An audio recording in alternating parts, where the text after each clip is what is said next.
का संभव और म्यूचुअल फंड पर ये खास मैं शो लेकर आती हूँ हर शाम 4 से 5, जिसमें हमारे एक्सपर्ट आपकी मदद करते हैं म्यूचुअल फंड की दुनिया को समझने में, ताकि आप अपने निवेश का पहला कदम उठा सकें और सही सही उठा सकें। स्पेशली जब आप एक नए इन्वेस्टर होते हैं ना, तो म्यूचुअल फंड दुनिया के बहुत सारे ऐसे वर्ड्स और जार्गन्स हैं जो आपको शायद कहते होंगे कि निवेश करूं या नहीं करूं, अब इसका क्या मतलब। अभी तक तो मैं यही समझ रहा था कि भाई इक्विटी है, डेट है, हाइब्रिड म्यूचुअल फंड है।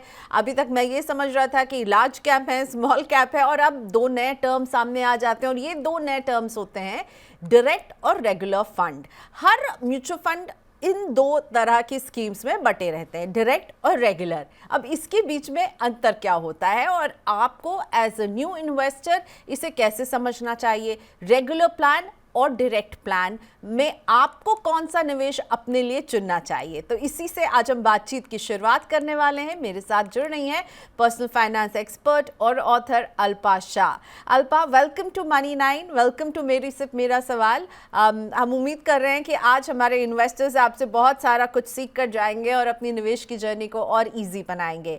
सो अगर आप लोग भी अल्पा जी से सवाल पूछना चाहते हैं तो हम आपको बता देते हैं आप कैसे अपने क्वेश्चंस भेज सकते हैं डायरेक्टली। जी हाँ, लाइव बात कर सकते हैं आप अल्पा जी से। तो आप हमें व्हाट्सएप कीजिए 9311211874 पर, या फिर आप हमें ईमेल करना चाहते हैं तो money9query@tv9.com पर ईमेल कीजिए। और यूट्यूब पर जुड़े हैं ना, तो यूट्यूब पर बहुत ही इजीली आप जो है हमारा टॉप चैट का एक बॉक्स आपको राइट हैंड में नजर आएगा, यहाँ पर आप अपने क्वेश्चंस हमें अपने पोर्टफोलियो के साथ भेज सकते हैं। तो चलिए अल्पा को फिर से हम कनेक्ट करते हैं। Alpa, thank you so much, आज आपने वक्त निकाला। और मैं आपसे सबसे पहले तो यही पूछना चाहूँगी कि डायरेक्ट और रेगुलर प्लान, हर स्कीम जो है इन दो हिस्सों में बटी रहती है। जब एक नया इन्वेस्टर देखता है कि भाई एक तरफ दिखा रहे हैं कि डायरेक्ट प्लान, एक तरफ दिखा रहे हैं रेगुलर प्लान, इन दोनों में क्या अंतर होता है, ये दोनों कैसे अलग हैं, ये बताइए। नमस्कार प्रियंका जी। देखिए, स्कीम में कोई अंतर नहीं होता है। वो ही फंड मैनेजर है, स्कीम फिलॉसफी भी वही है, कोई फर्क नहीं होता है। सिर्फ आपको जो एनएवी होता है वो डायरेक्ट प्लान और रेगुलर प्लान में अलग मिलता है।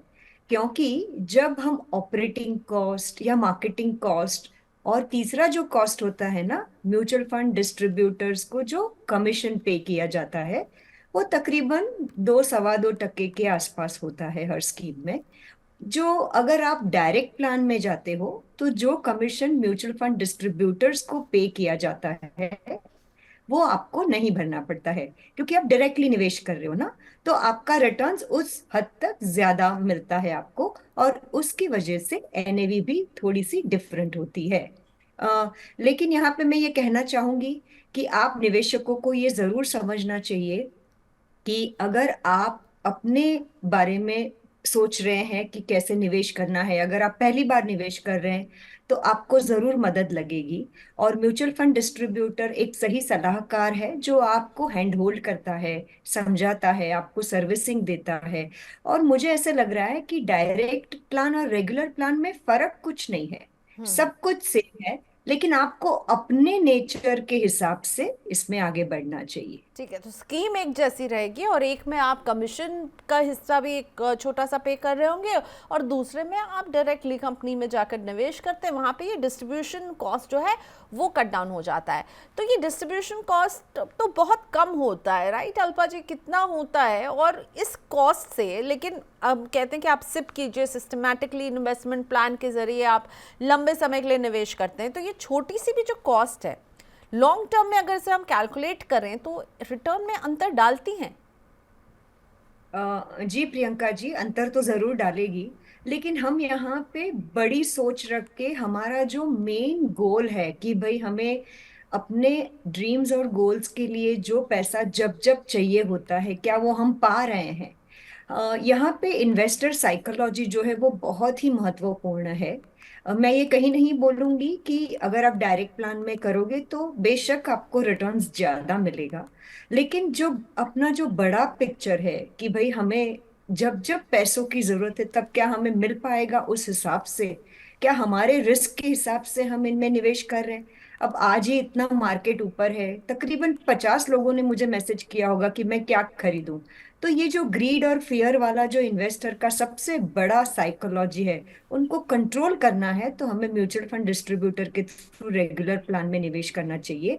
लेकिन अगर आप समझदार हो, आप हर चीज कर सकते हो, तो जरूर डायरेक्ट में करिए, क्योंकि इसमें लॉन्ग टर्म में तकरीबन 7 से 8 साल के लॉन्ग टर्म टेन्योर में अगर आप इक्विटी म्यूचुअल फंड स्कीम में निवेश कर रहे हो, तो शायद आपको CAGR परसेंटेज आधा से 1% का भी फर्क पड़ सकता है, और जो बहुत हद तक ज्यादा भी है।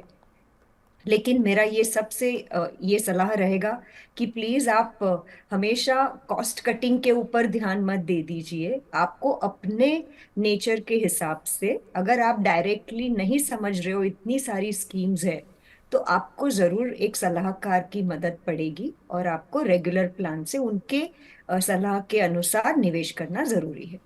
ओके, ये तो बात हुई सिप की, जिसमें आप खुद भी मुझे बता रही हैं कि लंबे समय में आधा से 1% का डिफरेंस एक रिटर्न में आप देख सकते हैं। पर दोनों के प्रोज एंड कॉन्स हैं। आप अगर एक रेगुलर प्लान में जाते हैं तो आपके पास एक सलाहकार रहता है जो आपको गाइड भी करता रहता है, स्पेशली बाजार जब ऊपर जाता है या नीचे जाता है। तो अल्पा मैम, ये बताइए, तो क्या लमसम अगर कोई इन्वेस्टमेंट करना चाहता है, ठीक है, बहुत सारे लोग वन टाइम लमसम इन्वेस्ट करना चाहते हैं जिसमें आप रेगुलरली नहीं ट्रैक करते हैं, आप थोड़ा सा लंबे समय के लिए अगर निवेश कर रहे हैं और एक साथ पैसे डाल रहे हैं, तब भी क्या सिर्फ आपको डायरेक्ट और रेगुलर के बीच में आप जो करते हो वो ऑप्शन मिलता है? क्या लमसम निवेश में भी डायरेक्ट प्लान और रेगुलर प्लान का ऑप्शन मिलता है, और आपको लगता है लमसम में हमें लेना चाहिए एक डायरेक्ट प्लान जो है वो बेटर रहता है?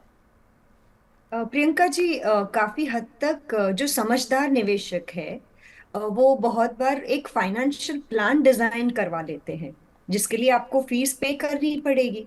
और अगर वो फाइनेंशियल प्लान समझ के, अपने रिस्क टेकिंग एपेटाइट से, अपने को पैसा कब चाहिए वापस, लिक्विडिटी क्राइटेरिया से, या अपने जो ड्रीम्स और गोल्स है उस हिसाब से वो प्लान अगर उन्होंने किसी अच्छे समझदार डिस्ट्रीब्यूटर के साथ या एडवाइजर के साथ बैठ के डिजाइन कर लिया है, तो वो बेशक डायरेक्ट जा सकते हैं, क्योंकि उनको मेन जो समझना है वो उन्होंने समझ लिया है।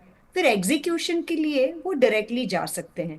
लेकिन क्या होता है ना प्रियंका जी, बहुत बार लोग न किसी एडवाइजर की या किसी की सलाह मशवरा भी नहीं लेते हैं, और फिर सिर्फ रिटर्न्स ज्यादा मिलने के चक्कर में, कॉस्ट कटिंग के चक्कर में, फिर वो डायरेक्ट चले जाते हैं। और यहाँ पे अपने ग्रीड और फियर का जो साइकोलॉजी होता है, वो बहुत हद तक हमें काफी सारी चीजें हासिल नहीं करवाती है। तो मुझे ऐसा लग रहा है कि आप डायरेक्ट जा सकते हो, पर सोच समझ के। एक बार SIP में तो आप डायरेक्ट जा भी सकते हो, क्योंकि मेरा तो ये मानना है कि आपको परपेचुअल SIP ही करनी चाहिए। और अगर आप लार्ज कैप, मिड कैप या कोई फ्लेक्सी कैप में अगर आप लंबे समय तक निवेश करते हो, तो वो डायरेक्ट रेगुलर कोई मायने नहीं रखता है, क्योंकि एक मेथड को आप फॉलो कर रहे हो, और कंपाउंडिंग की वजह से आप बहुत सारा पैसा पाओगे। सो लेकिन लमसम में तो बहुत सोच समझ के आपको डायरेक्ट करना चाहिए। ओके, सो लमसम में आप सजेस्ट करती हैं कि रेगुलर जो है वो बेटर रहेगा? जी। ओके, सो अब दोनों में कौन बेहतर है ये तो कहना बहुत मुश्किल है, क्योंकि दोनों के प्रोज एंड कॉन्स जैसे कि अल्पा मैम ने समझाया है। तो आप किस तरह के निवेशक को रेकमेंड करती है? अगर एक न्यू भी इन्वेस्टर है जो बिल्कुल फर्स्ट इन्वेस्टमेंट करने जा रहा है, उसको आप क्या कहेंगी कि वो कौन सा ले? और हमने कई बार देखा है कुछ लोग हमें ऐसे सवाल भेजते हैं कि भाई हम इतने समय से रेगुलर कर रहे थे और अब मुझे कुछ समझ में आ रहा है, मैं डायरेक्ट में स्विच करना चाहता हूँ।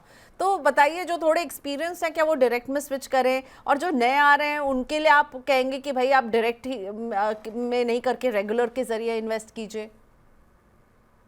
देखिए, मैंने अभी आपको SIP और लमसम दोनों का मैंने आपको समझाया, लेकिन एमफी के आंकड़े तो बहुत डरावने हैं। क्योंकि जिन्होंने भी डायरेक्ट SIP शुरू करी है, उन्होंने मीन्स काफी हद तक 5 साल तक भी वो SIP में उन्होंने कंटिन्यू नहीं किया है। ओके।